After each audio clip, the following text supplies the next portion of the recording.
Sa ngalan ng Ama at ng Anak at ng Espiritu Santo. Amen. Ang anghel ng Panginoon ay nagbalita kay Santa Maria. At siya'y naglihila lang ng Espiritu Santo. Aba, Ginoong Maria, napupuno ka ng grasya. Ang Panginoon Diyos ay sumasa iyo. Bukod kang pinagpala sa babaeng lahat, at pinagpala naman ng iyong anak na si Jesus. Santa Maria, Ina ng Diyos, ipanalangin mo kaming makasalanan, ngayon at kung kami mamamatay. Amen. Narito ang alipin ng Panginoon. Maganap nawa sa akin ang ayon sa wika mo. Aba, Ginoong Maria, napupuno ka ng grasya. Ang Panginoon Diyos ay sumasa iyo. Bukod kang pinagpala sa babaeng lahat, at pinagpala naman ng iyong anak na si Jesus. Santa Maria, Ina ng Diyos, ipanalangin mo kaming makasalanan, ngayon at kung kami mamamatay. Amen. At ang salita ay nagkatawang tao. At nakipamuhay sa atin. Aba, Ginoong Maria, napupuno ka ng grasya. Ang Panginoon Diyos ay sumasa iyo. Bukod kang pinagpala sa babaeng lahat, at pinagpala naman ng iyong anak na si Jesus. Santa Maria, Ina ng Diyos, ipanalangin mo kaming makasalanan, ngayon at kung kami mamamatay. Amen. Ipanalangin mo kami, O Santa na Ina ng Diyos, Nang kami maging dapat makinabang sa mga pangako ni Kristo. manalangin tayo.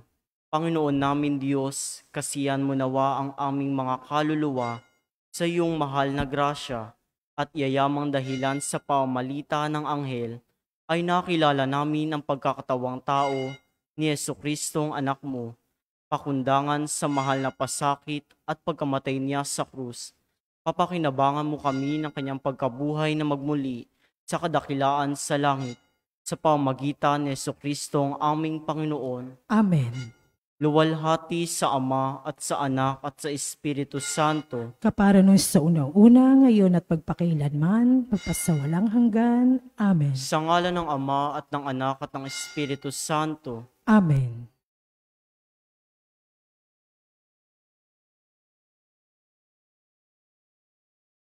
At ang mamumuno po sa ating banal na pagdiriwang ngayon ay ang ating pumbutihing kura paroko, Reverendo Padre Douglas D. Badong.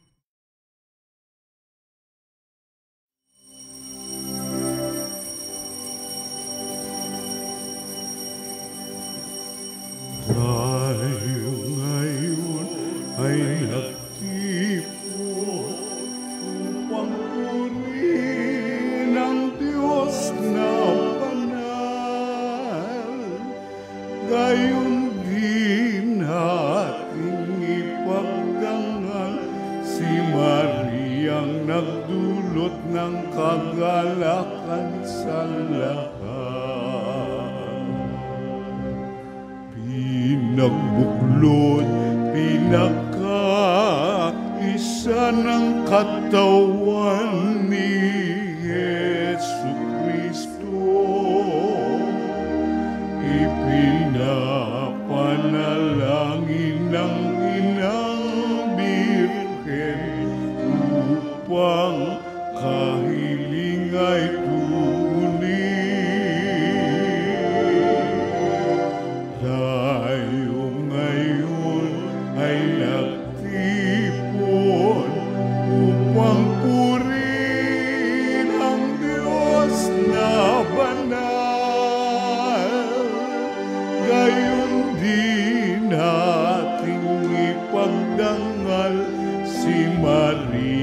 nagdulot ng kagalakan sa lahat. Sa ngalan ng Ama at ng Anak at ng Espiritu Santo. Amen. Ang pagpapala ng ating Panginoong Hesukristo, ang pag-ibig ng Diyos Ama, at ang pakikipagkaisa ng Espiritu Santo naway sumainyong lahat. At sumaiyo rin. Mga kapatid, tinipon tayo bilang mga kaanib na angkan ng Diyos, kaya dumulog tayo sa maawaing Panginoong nagpapatawad ng lubos. Sinugong tagapagpagaling sa mga nagsisisi, Panginoon, kaawaan mo kami. Panginoon, kaawaan mo kami. Dumating na tagapaganyayang mga makasalanay magsisi, Kristo, kaawaan mo kami. Kristo, kaawaan mo kami. Nakaluklok ka sa kanan ng Diyos Ama para ipamagitan kami. Panginoon, kaawaan mo kami. Panginoon, kaawaan mo kami. Kaawaan tayo na makapangyarihang Diyos, patawarin tayo sa ating mga kasalanan at patnubayan tayo sa buhay na walang hanggan. Amen. Manalangin tayo. Ama naming makapangyarihan, ipagkaloob mong kami magkamit kailanman ng kalusugan at kagalingan sa aming katawan at kalooban. Pakundangan sa pagdalangin ng laging birheng si Santa Mariang Mahal, kami naway mahango sa hapis sa kasalukuyan at makinabang sa kaluwalhatiang walang katapusan. Sa pamamagitan ni Jesucristo kasama ng Espiritu Santo magpasawalang hanggan. Amen. Magsiupo po lahat.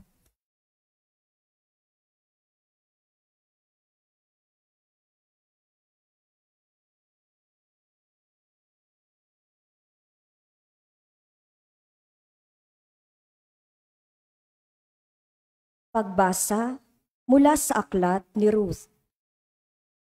Si Elimelech, ang nasirang asawa ni Noemi, ay may isang kamag-anak na ang pangalay Boaz. Mayaman ito at makapangyarihan. Isang araw sinabi ni Ruth kay Noemi, "Pupunta po ako sa bukid at mamumulot ng mga uhay na naiiwan ng mga gumagapas. Doon ako sa may likuran ng sino mang papayag." Sumagot si Noemi, "Ikaw ang bahala, anak." Kaya't si Ruth ay nagtungo sa bukid at namulot ng mga uhay, kasunod ng mga gumagapas. Ang napuntahan niya ay bukid ni Boaz. Nilapitan ni Boaz si Ruth at kinausap, "Anak, huwag ka nang pupunta sa ibang bukid. Dito ka na lamang mamulot kasama ng aking mga manggagawang babae. Tingnan mo kung saan sila gumagapas at sumunod ka. Sinabi ko na sa mga tauhan ko na huwag kang babawalan." Yumukod si Ruth bilang pagbibigay galang at ang wika, "Napakabuti ninyo sa akin, gayong ako'y dayuhan lamang." Sumagot si Boaz, "Nabalitaan ko ang lahat ng ginawa mo sa iyong biyanan, mula nang mamatay ang iyong asawa. Alam ko ring iniwan mo ang iyong mga magulang at sariling bayan upang makipamayan sa isang lugar na wala kang kakilala." Napangasawa nga ni Boaz si Ruth at inuwi sa kanyang tahanan. Sa kapanahunan, pinagkalooban sila ng Panginoon ng isang anak na lalaki. Si Noemi ay binati ng kababaihan, "Purihin ang Panginoon. Binigyan kanya sa araw na ito ng isang apo na kakalinga sa iyo. Maging tanyag nawa sa Israel ang bata. Maghatid nawa siya ng kaaliwan sa puso mo at maging gabay sa iyong katandaan. Ang mapagmahal mong manugang na nagsilang sa bata ay higit kay sa 7 anak na lalaki." Kinuha ni Noemi ang bata at magiliw na kinalong at inalagaang mabuti. Siya'y tinawag nilang Obed. Balanay sinabihan nilang nagkaapo ng lalaki si Noemi. Si Obed ang ama ni Jesse, na ama ni David. Ang salita ng Diyos. Salamat sa Diyos. Salmong tugunan ang ating pong itutugon.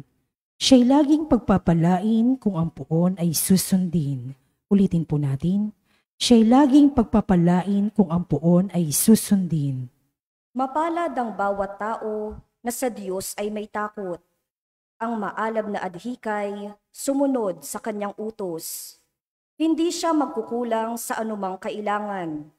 Ang buhay ay maligaya't uunlad ang kanyang buhay. Tugon. Siya'y laging pagpapalain kung ang puon ay susundin. Sa tahanan, ang asaway parang ubas na mabunga. Bagong tanim na ulibo, sa may dulang ang anak niya. Tugon. Siya'y laging pagpapalain kung ang puon ay susundin. Ang sino man kung ang Diyos buong pusong susundin, buhay niya ay uunlad at laging pagpapalain. Mula sa Siyon, pagpapala nawa ng Diyos ay tanggapin at makita habang buhay, pag-unlad ng Jerusalem. Tugon, Siya'y laging pagpapalain kung ang poon ay susundin. Magsitayo po ang lahat. Hallelujah, hallelujah. Wikain mo, o nakikinig ako sa iyong mga salita. Hallelujah, hallelujah, hallelujah.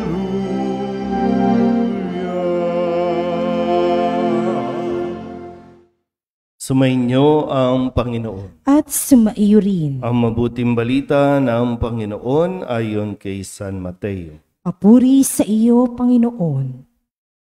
Noong panahong iyon, sinabi ni Jesus sa mga tao at sa kanyang mga alagad, ang mga iskriba at ang mga pariseyo ang kinikilalang tagapagpaliwanag ng kautusan ni Moises.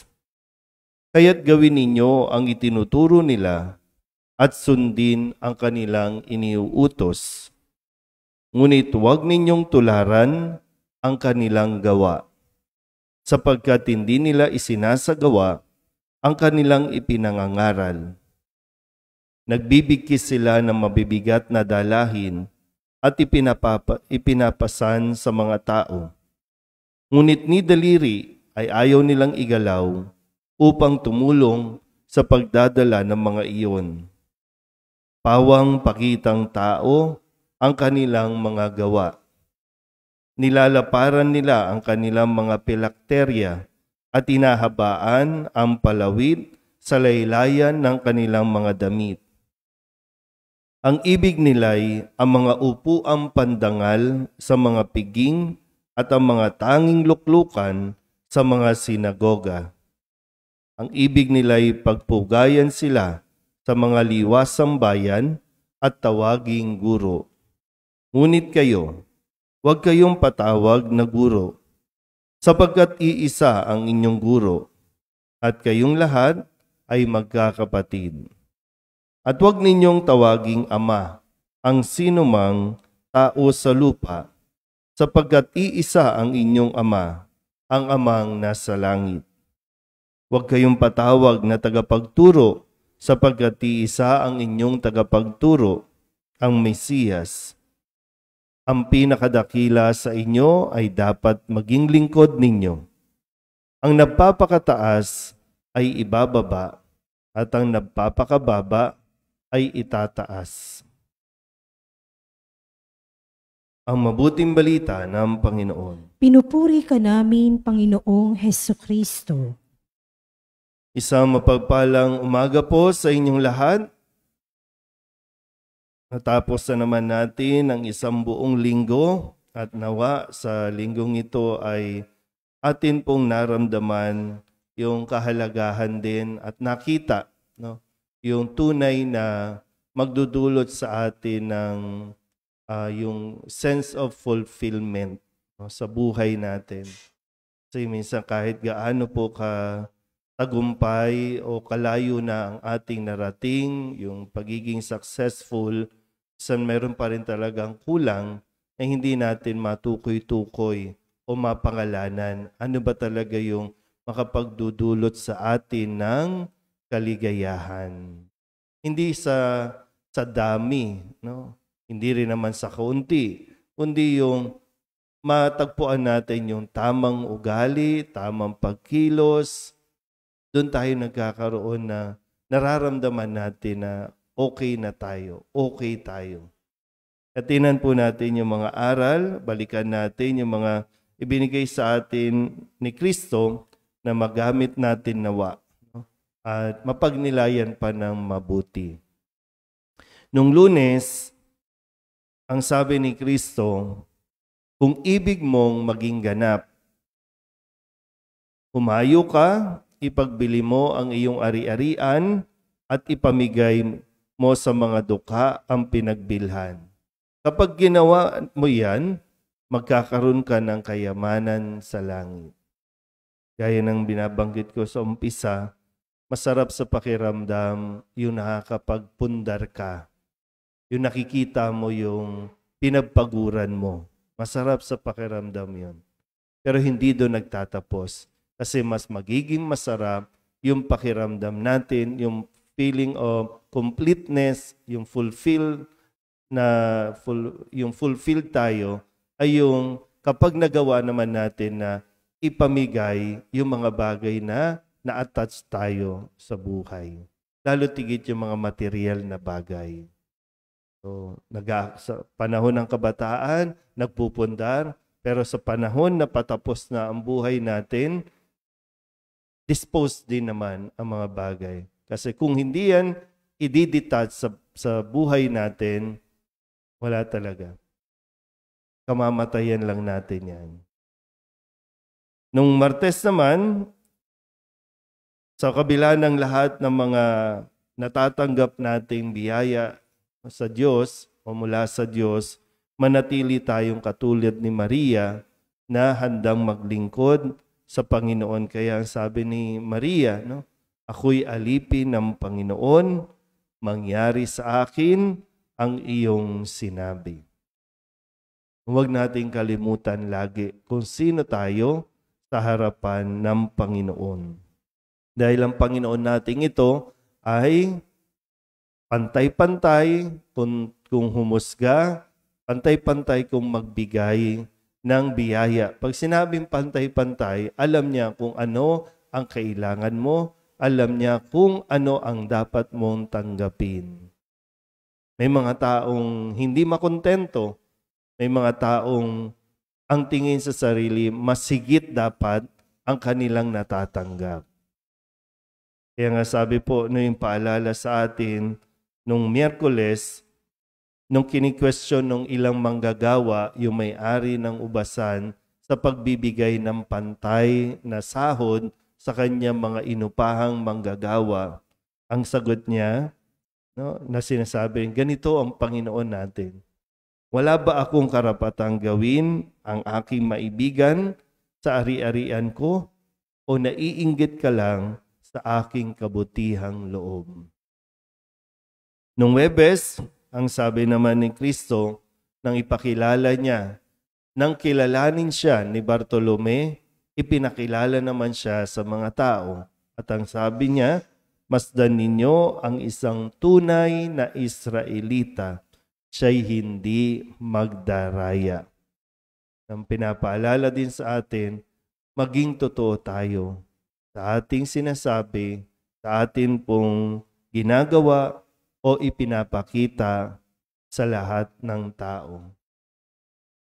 Minsan yung malaman natin, alamin natin kung kailan tayo dapat nagpapakatotoo. Pero ikaw at sa Diyos, laging dapat maging totoo. At yung kahapon, ipinaalala sa atin ni Kristo kung ano ang pinakamahalagang utos na hindi natin dapat kakaligtaan. Ibigin mo ang Panginoon mong Diyos ng buong puso, ng buong kaluluwa, at ng buong pag-iisip. Ito ang pinakamahalagang utos. Aanin mo ang talino, ang tagumpay, kung hindi mo alam paano umibig sa Diyos ng buong puso, buong kaluluwa, at buong pag-iisip. Ngayong Sabado, yung realidad na mayroong mga taong magaling lang magsalita. May mga authorities na hanggang salita lang, ngawa lang ng gawa. Pero marami sa atin ang nadidisappoint, marami sa atin ang, kahit mismo sa simbahan, marami sa atin na nagiging cause ng iskandalo sa mga taong nagpupunta ng simbahan. Pero tandaan natin, ang simbahan, hindi ito lugar ng, kumbaga, mga banal na. Ang simbahan ay isang lugar kung saan tayo po ay pinupurify, tinuturuan pa nasa proseso pa tayo ng pagiging banal, pagiging mabuti. Kaya itinuturo, ipinaparinig sa atin lahat ng aral na ibinibigay ni Kristo. May mga authority sa simbahan na pinagkalooban ng kapangyarihang magturo. Pero marami, katulad ko bilang pari, marami kayong nakikita na para magkaiba yata ang kanilang sinasabi sa kanilang ginagawa. Kaya sabi ni Kristo, huwag ninyong tularan ang kanilang gawa, sapagkat hindi nila isinasagawa ang kanilang pinapangaral. Tingnan natin, mayroon namang tama naman ang sinasabi. Minsan, halimbawa ako, tama naman ang sinasabi ko. Sana, Hindi naman siguro heretic, hindi naman siguro tungkol sa sarili ko. Kung ito ay tungkol sa salita ng Diyos, sa utos ng Diyos, pakinggan ninyo ng mabuti. Although mahirap minsan, mahirap para sa tao na ihiwalay yung karakter, yung personality ng tao sa sinasabi.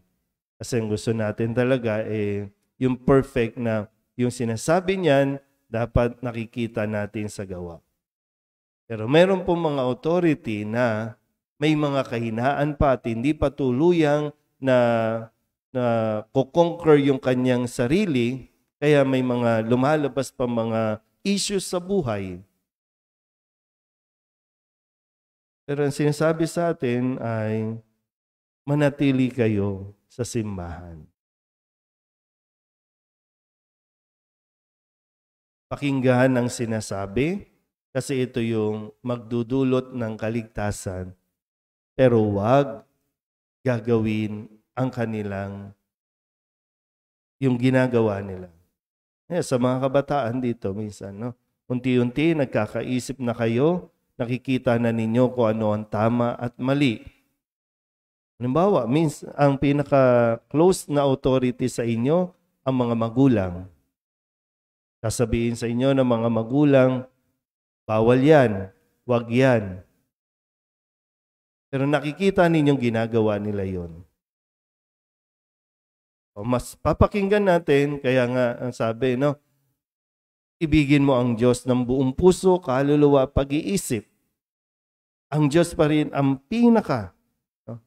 mataas sa ating lahat.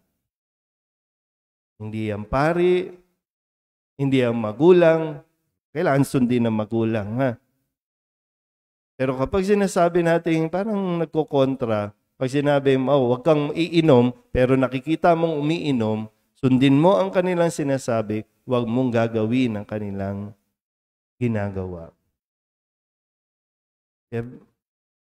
Very challenging. O yung hamon sa ating lahat na nagfi-feeling, minsan po, nagfi-feeling alam na natin ang lahat ng bagay, nagfi-feeling na tayo po ang dapat masunod, pero pumapalya naman tayo sa pagsasabuhay ng ating mga sinasabi. Ito yung mga karakter ng mga taong kailangan nating mapagnilayan upang sa ganon hindi natin magawa o maulit ang kanila pong pagkakamali. Kasama natin lagi ang mahal na Birhen ng Solidad upang tayo din po ay kanyang alalayan at gabayan. Amen?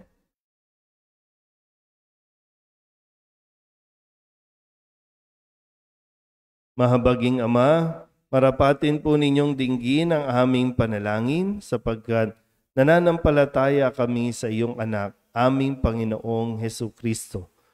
Lumalapit kami sa Kanya sa pamamagitan ni Maria. Bilang isang sambayanang taimtim, tayong manalangin at sabihin sa pamamagitan ng mahal na Birhen ng Solidad, pakinggan mo kami. Sa pamamagitan ng mahal na Birhen ng Solidad, Ama, pakinggan mo kami. Sa pamamagitan ng aming binyag, kami ay tinawag mo sa pananampalataya, naway patuloy kaming tumugon sa tawag ng mahal na Birhen ng Solidad, para sa pagbabalik loob, pagsisisi at pagtatalaga ng aming sarili sa Diyos, manalangin tayo. Sa pamamagitan ng mahal na Birhen na Soledad, Ama, pakinggan mo kami. Ama, idinudulog namin sa iyo ang mga pinuno ng aming pamahalaan. Ipagkaloob mo po sa kanila ang katapatan sa paglilingkod at naway kumilos sila para sa ikabubuti ng sambayanang Pilipino, lalo na ang mga nagugutom at naghihirap. Manalangin tayo. Sa pamamagitan ng mahal na Birhen na Soledad, Ama, pakinggan mo kami. Ama, inilalapit namin sa iyo ang aming parokya, ang Nuestra Señora de la Soledad, at ang mga samahan na bumubuo nito, gayon din ang Arkidiocese ng Maynila at ang Simbahang Katolika sa bawat sulok ng mundo. Gawin mo kaming masigasig na makibahagi sa mga gawain ng simbahan, maging bukas palad sa pag-aalay ng sarili sa gawa at panalangin, at mamunga nawa ang lahat ng ito ng kabanalan, hustisya at kapayapaan. Manalangin tayo. Sa pamamagitan ng mahal na Birhen na Soledad, Ama, pakinggan mo kami. Si Jesus ay nananatili sa ating piling sa Santisimo Sakramento, kaya kami po ay nananalangin para sa bukasyon sa pagpapari upang patuloy naming matanggap ang pagpapala ng Eucharistia na sentro ng Kristiyanong pamumuhay. Manalangin tayo. Sa pamamagitan ng mahal na Birhen na Soledad, Ama, pakinggan mo kami. Ipinakita ni Jesus ang kanyang pagmamalasakit sa mga may sakit, kaya't natatangi naming hiling na lingapin mo at palakasin ang mga kapatid naming may karamdaman at nangihina. Manalangin tayo. Sa pamamagitan ng mahal na Birhen na Soledad, Ama, pakinggan mo kami. Idinadalangin namin ang lahat ng mga kapatid naming yumauna. Patawarin ang kanilang kasalanan at gantimpalaan sila ng tahanan sa langit. Manalangin tayo. Sa pamamagitan ng mahal na Birhen na Soledad, Ama, pakinggan mo kami. Bilang ina, ipinakita ni Maria ang mga mabubuting katangian, lalo na ang katapatan, pagpapakumbaba, pagsunod at kalinisan, upang hindi maging hadlang sa misyon ng kanyang anak. Kaya itinataas namin sa iyo ang mga kababaihan at mga ina ng tahanan na pagkalooban mo sila ng puso tulad ng kay Maria, at maging inspirasyon nawa sila ng aming pamayanan at ng bawat mag-anak. Manalangin tayo. Sa pamamagitan ng mahal na Birhen na Soledad, Ama, pakinggan mo kami. Idulog din natin sa Panginoon ang ating mga personal na kahilingan at mga panalangin para sa ating mga pamilya. Ganon din ang mga kahilingan ng mga nanonood sa online. Lahat ng mga misang pasasalamat, espesyal na intensyon at ang mga kaluluwa na inihiling na ipagdasal sa misang ito.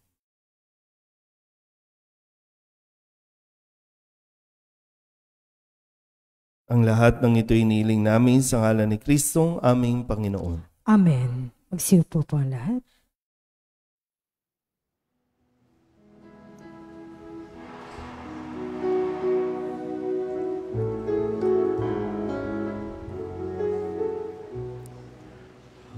Himig mo ang awit ko, lahat ng ito'y nagmula sa iyo. Muling ihahandog sa iyo, buong puso kong inaalay sa iyo.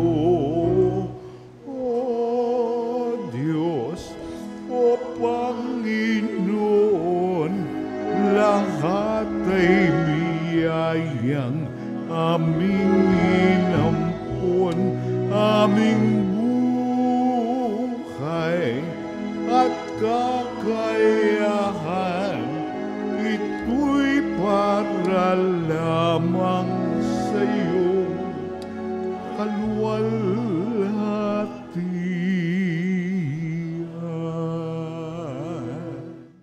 Manalangin kayo mga kapatid upang paghahain natin ay kalugdan ng Diyos Amang makapangyarihan. Tanggapin nawa ng Panginoon itong paghahain sa iyong mga kamay, sa kapurihan niya at karangalan, sa ating kapakinabangan at sa buong sambayanan niyang banal. Ama naming lumikha, ang iyong nagkatawang taong anak ay tumulong nawa sa aming ginagawa upang siya na iniluwal ni Maria nang di bumawas kundi lalo pang nagpaganap sa pagkabirhen ay magpagindapat na kalugdan mo ang aming paghahain sa ikapagpapatawad ng mga kasalanan, sapagkat siya ang Panginoong kasama mo at ng Espiritu Santo magpasawalang hanggan. Amen. Sumainyo ang Panginoon. At sumaiyo rin. Itaas sa Diyos ang inyong puso at diwa. Itinaas na namin sa Panginoon. Pasalamatan natin ang Panginoong ating Diyos. Marapat na siya ay pasalamatan.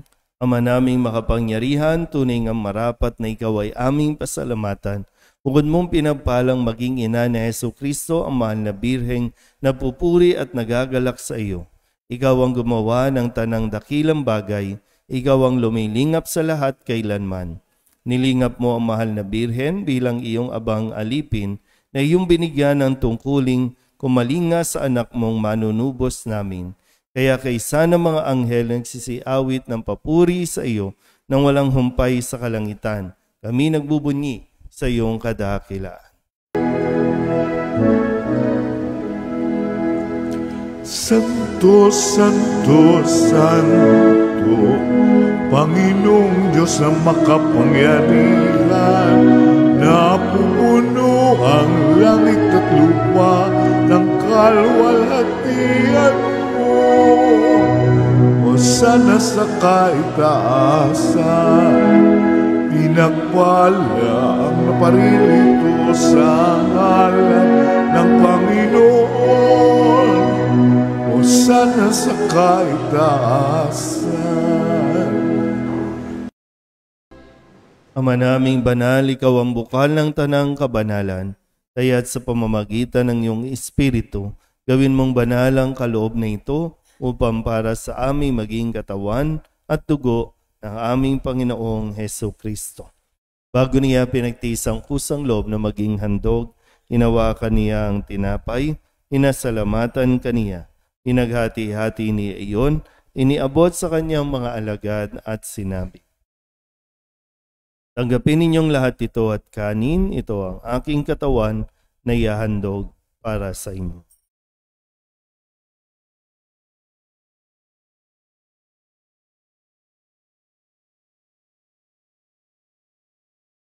Gayun din naman nang matapos ang hapunan, hinawakan niya ang kalis, muli kaniyang pinasalamatan. Iniabot niya ang kalis sa kanyang mga alagad at sinabi, tanggapin ninyong lahat ito at inumin. Ito ang kalis ng aking dugo, ng bago at walang hanggang tipan. Ang aking dugo na ibubuhos para sa inyo at para sa lahat sa ikapagpapatawad ng mga kasalanan. Gawin ninyo ito sa pag-alaala sa akin.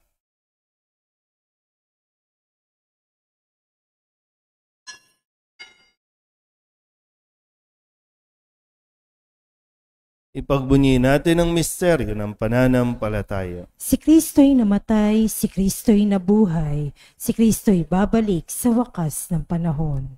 Ama, ginagawa namin ngayon ang pag-alaala sa pagkamatay at muling pagkabuhay ng iyong anak, kaya tiniaalay namin sa iyo ang tinapay na nagbibigay buhay at ang kalis na nagkakaloob ng kaligtasan.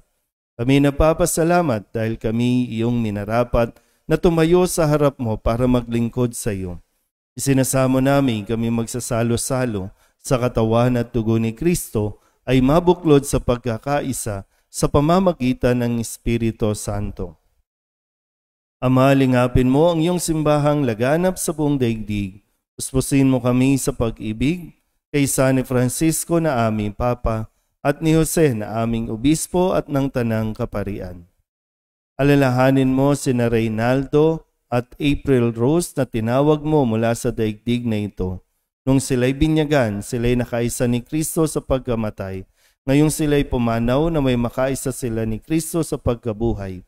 Alalahanin mo rin ang mga kapatid naming nahimlay na may pag-asang sila'y muling mabubuhay, kaya hindi ng lahat ng mga pumanaw. Tawaan mo sila at patuloyin sa iyong kaliwanagan. Tawaan mo at pagindapating kaming lahat na makasalo sa iyong buhay na walang wakas. Kaysa na mahal na Birhen Maria na ina ng Diyos, ng kabiyak ng puso niyang si San Jose, kaysa ng mga apostol at ng lahat ng mga banal na namuhay dito sa daigdig ng kalugod-lugod sa iyo, may pagdiwang nawa namin ang papupuri sa igararangal mo sa pamamagitan ng iyong anak, aming Panginoong Hesu Kristo. Sa pamamagitan ni Kristo kasama niya sa Kanya, ang lahat ng parangal at papuri ay sa iyo, Diyos amang makapangyarihan, kasama ng Espiritu Santo, magpasawalang hanggan.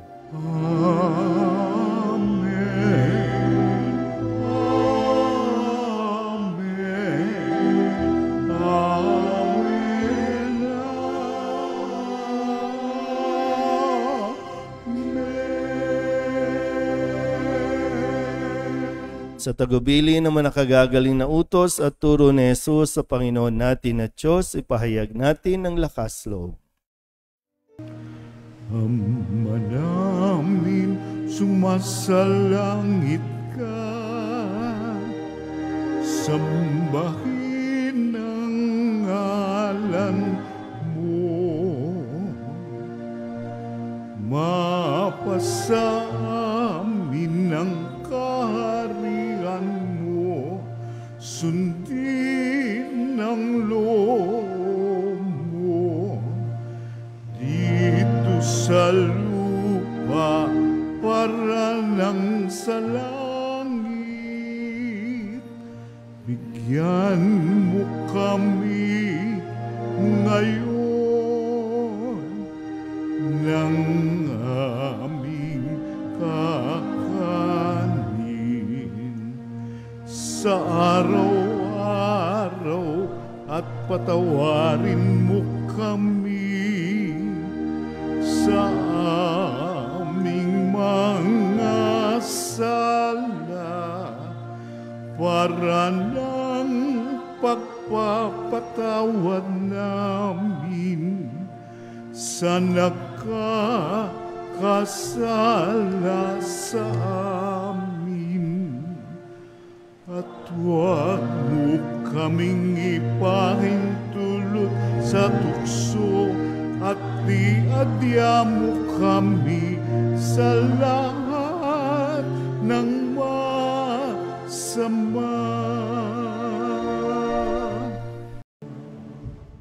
Hinihiling namin kami iadya sa lahat ng masama, pagkalooban ng kapayapaan araw-araw, iligtas sa kasalanan at ilayo sa lahat ng kapahamakan, samantalang aming pinananabikan ang dakilang araw ng pagpapahayag ng tagapagligtas naming sa Yesu Kristo. Sapagkat iyo ang kaharian at ang kapangyarihan at ang kapurihan magpakailanman. Amen. Panginoong Hesu Kristo, sinabi mo sa iyong mga apostol, kapayapaan ang iniiwan ko sa inyo, ang aking kapayapaan ang binibigay ko sa inyo. Tunghayan mo ang aming pananampalataya at huwag ang aming mga pagkakasala. Pagkalooban mo kami ng kapayapaan at pagkakaisa ayon sa iyong kalooban, kasama ng Espiritu Santo, magpasawalang hanggan. Amen. Ang kapayapaan ng Panginoon ay laging sumainyo. At sumaiyo rin. Magbigayan po tayo ng kapayapaan sa isa't isa.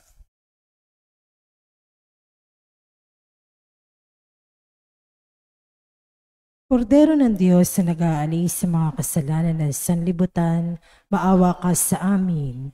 Kordero ng Diyos na nag-aalis sa mga kasalanan ng sanlibutan, maawa ka sa amin. Kordero ng Diyos na nag-aalis sa mga kasalanan ng sanlibutan, ipagkaloob mo sa amin ang kapayapaan. Magsilihod po ang lahat.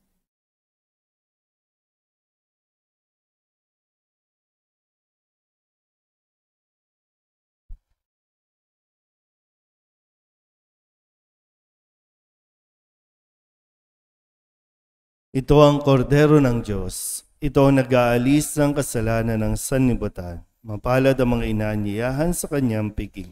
Panginoon, hindi ako karapat-dapat na magpatuloy sa iyo, ngunit sa isang salita mo lamang ay gagaling ako.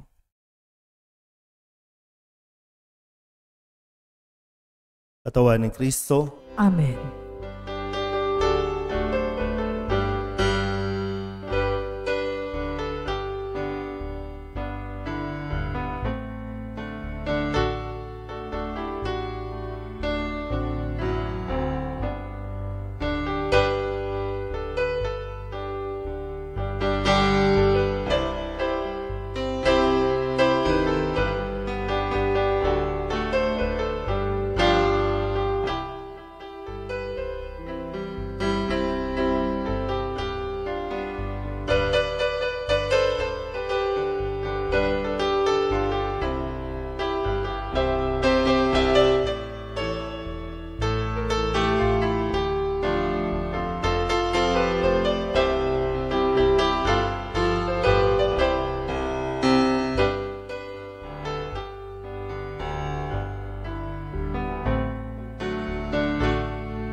Manalangin tayo. Ama naming mapagmahal, sa pagsasalo namin sa banal na pakikinabang, ang iyong kagandahang loob ay aming hinihiling upang ang pagpaparangal namin sa mahal na Birhen at pagtulad namin sa Kanya ay magpagindapat na aming paglingkuran ang pagganap sa kaloob mong kaligtasan sa pamamagitan ni Jesucristo kasama ng Espiritu Santo magpasawalang hanggan. Amen. Sumainyo ang Panginoon. At sumaiyo rin. At pagpalain kayo ng makapangyarihang Diyos, Ama at Anak, Espiritu Santo. Amen. Tapos ang banal na misa, humayo tayo sa kapayapaan ni Kristo. Salamat sa Diyos. Salve Regina, Mater Misericordiae, vita dulcedo, et spes nostra salve. A te clamamus, exulis vilieve, a te suspiramus, gementes et plentes, in hac lacrimarum vale. Ergo, advocata nostra, illos tuos, misericordes oclos, ad nos converte. Et Iesum benedictum, fructum ventris tui, nobis post hoc exilium ostende. O clemens, o pia,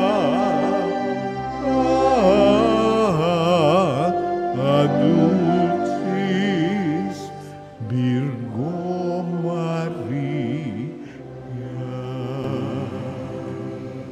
Pray for us, O Holy Mary, Mother of God. That we may be made worthy of the promises of Christ. Let us pray. Almighty and everlasting God, by the cooperation of the Holy Spirit, you prepared the body and soul of Mary, glorious Virgin and Mother, to become the worthy habitation of your Son. Grant that by her gracious intercession, in whose commemoration we rejoice, we may be delivered from the present evils and from everlasting death. To the same Christ, our Lord, Amen. may the divine assistance remain with us always. Amen. Good morning po. Magandang umaga po.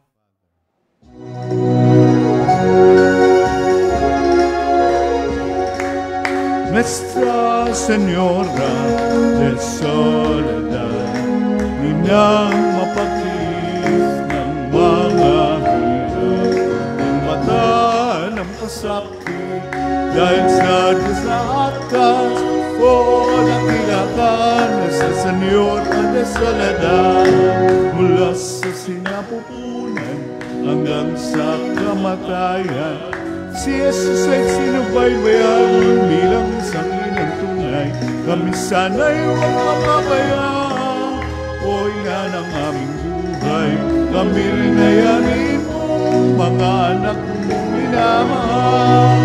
Nuestra Señora de Soledad, inang mapakis ng mga hirap, ng mata ng pasakit, dahil sa Diyos sa atas, o dakila ka, Nuestra Señora de Soledad. O dakila ka, Nuestra Señora de Soledad.